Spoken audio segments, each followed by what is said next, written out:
Media Relations Officer for the National Transportation Safety Board. Today, you will be briefed by NTSB Vice Chairman Bruce Landsberg. Landsberg is spelled Landsberg.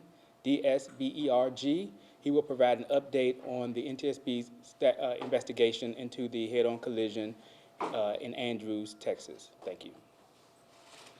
Thank you, Keith.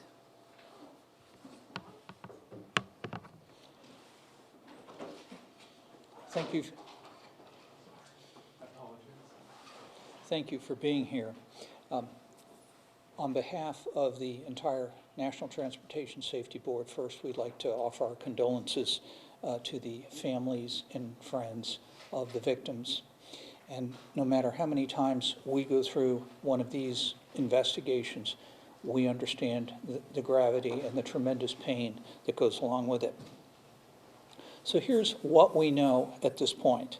On Tuesday, March 15th, at 8:17 p.m. Central Daylight Time, a 2007 Dodge 2500 3/4-ton truck northbound on Highway FM 1788 crossed into the southbound lane and collided with a 2017 11-passenger transit van or bus that was towing an 8-foot cargo trailer. The bus was carrying the coach and 8 team members of the University of Southwest College men and women's golf team. Tragically, the coach and 6 of the team members were killed at the site of the crash. 2 team members were transported to Lubbock area hospitals in critical condition. The driver and passenger of the pickup truck that crossed the center line were also killed. A 13-year-old child was behind the wheel of the pickup truck. It appears at this point in the investigation that the left front tire, which was a spare tire, had failed, which resulted in the vehicle pulling hard to the left and crossing into the opposing lane. Now, National Transportation Safety Board is an independent agency, and our task is to investigate all types of transportation accidents, aviation, highway, marine, rail, and pipeline, to come up with the probable cause and to make recommendations to the regulatory agencies to prevent the recurrence. So, our investigator in charge here, I'm joined today, is with Mr. Robert Aceta, and he will be leading the on-site team. And we have quite a multidisciplinary group here. We have highway, survival factors, human performance, toxicology, vehicle performance, vehicle recorders, and we'll be looking at the licensing procedures of the drivers to see what their background is. We also have a member from our Transportation Disaster Assistance Unit that will be working with the families and helping them through this process. The team will be here for several days to gather perishable evidence and to interview any witnesses that may have been present to look at the crash. Our preliminary report will be available in 2 to 3 weeks, and we will take about 3 months to gather additional data, and then there will be an in-depth analysis of all of this. Final report and probable cause, somewhere between 12 and 18 months, and all of this will be available on the NTSB website.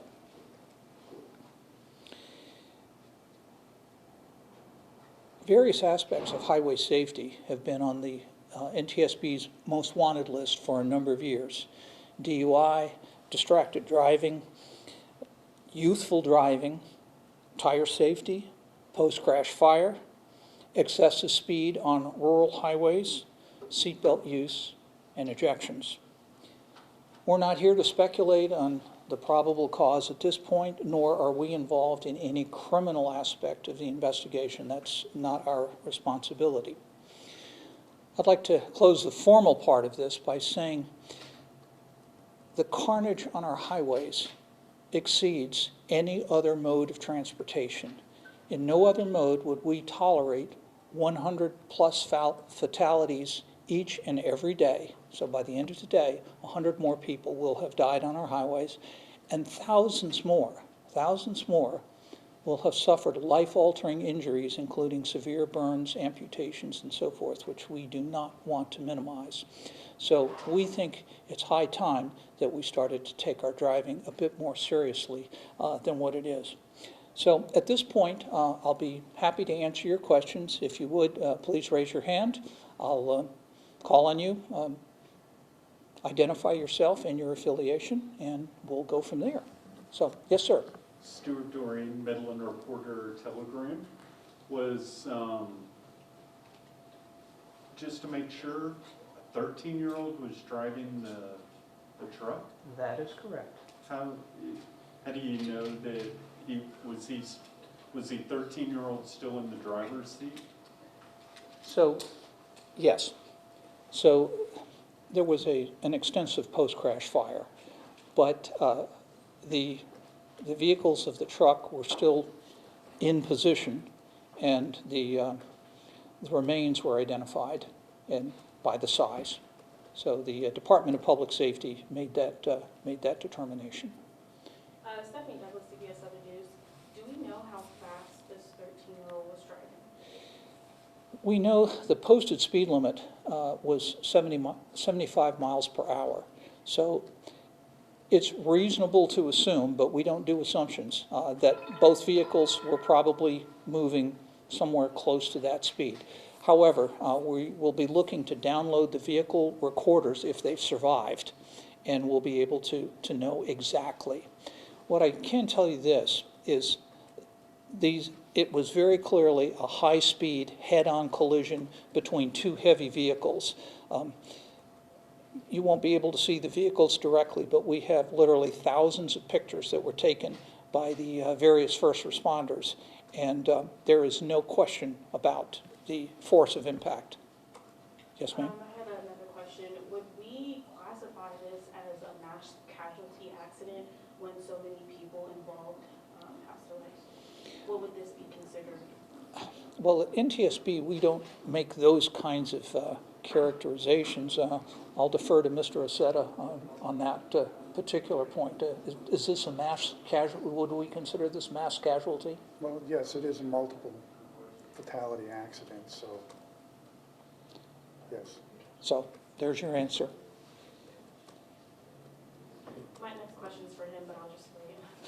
Well, go ahead. Okay, well, can you repeat how many other teams that you're working with right now? You are the lead on it, correct? Correct. So how many other organizations, I guess? Well, no, these are NTSB employees with specialization in the various factors, and I can go through them again if you would like. So we have highway design and maintenance, survival factors, human performance, toxicology, vehicle performance, vehicle recorders, and licensing procedures, and also our transportation disaster assistance member who's here to help the families. Sir? Do we know how many people, Stuart Doreen, Midland Reporter Telegram, do we know how many people were wearing seatbelts? Has that been determined at this point?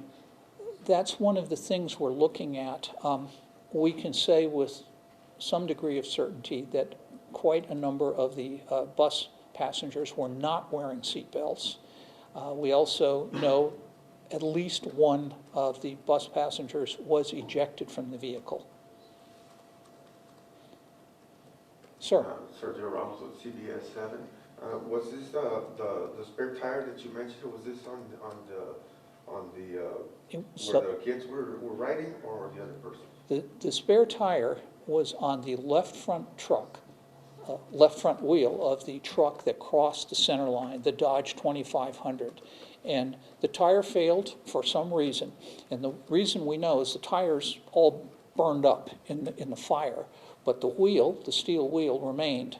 And that was different than the other wheels on the truck. So that pretty conclusively identifies it as a spare The tire failed, and that's what caused the vehicle to pull over. And there were what we refer to as witness marks on the road that showed that.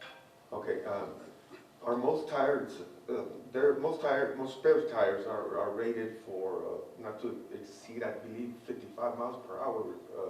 That's standard, correct? That's something that I don't think we can answer at this point relative here. Mr. Asetta? We don't know exactly what the spare tire was, if it was the original. If it was the original, it would have been rated at the same speed as the other tires on the vehicle. And I believe those are at 55, most of them. I think that's the standard, so if the speed limit was 75, he shouldn't have been going that fast. No, I didn't say that. I said the spare tire would have been like the other tires that were on the vehicle, except it had a steel rim. So the tire itself would have been similar to the tires that were on the other three wheels. I think one of It's not, I'm sorry. Yeah, go ahead. It's not one of the tires that, what do they refer to? Well, on small cars, they have The the donut donut tire. tires. This was not. We don't think it was a donut tire. It was just a different tire. It was a from the other. different tire, so we think it was because, most of the vehicles have nice-looking rims and so forth for the standard tires, and then the spare is just a steel rim. Right. But we think that this tire was the same. We don't know for certain, but it was the same as other tires, not one of the donut emergency, get you to the next gas station type of thing. All right. So, nice thought, but I'm not sure. Let's take one more question. Do we have anything else to add, or even from you, what you guys still know, or if there's anything we have not asked that you would still like to include? Anything? I don't think so. I realize we'd like to be able to give you more, but as I said during the briefing, we don't speculate on anything. The preliminary report, which will be out in 2 to 3 weeks, will give you a lot more information, and you should be looking for that on our website. And Keith here, who is with our Public Affairs group, can answer those questions for you and let you know when that's available. So we'll have quite a bit more at that point, but that won't be the last word. As I said, we'll be gathering additional evidence. The toxicology items, those sorts of things sometimes take a good bit longer, getting the vehicle recorders downloaded, reconstructing the damaged parts to see what we can gather from that. That takes quite a while to do. And then we have to look at all of it, what does it mean, and then produce the final report and the probable cause. I'm sorry, I do have one more question. Two-part question. You said this will be, the full report will be like in a year or so, right? But have you ever seen recently an accident this bad, especially in this area? This is not the first time, even in this area, an accident. Well, you had another crash here, I think close to Big Springs, involving a high school team that, again, a truck, head-on collision, driving the wrong way, collided with a motor coach. And there were several fatalities in that. On a nationwide basis, unfortunately, we see way too much of this kind of problem, and for a variety of reasons. Sometimes it's DUI, sometimes it's distracted driving, sometimes it's excessive speed, sometimes it's all of the above. And as I say, the highways are the only area where we have this kind of difficulty.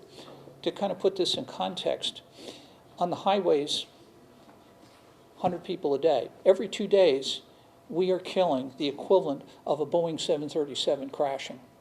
Now just think about that. That's what's putting this into perspective, and it's long overdue that we start to do something about it. We all drive cars, and we all don't think about it because we all do it. But on a percentage basis and on an exposure basis, everybody is at risk because people make bad lifestyle choices when they decide they're going to speed, they're going to play with their phones while they're driving, or they're going to drink too much. So, thank you very much for being here.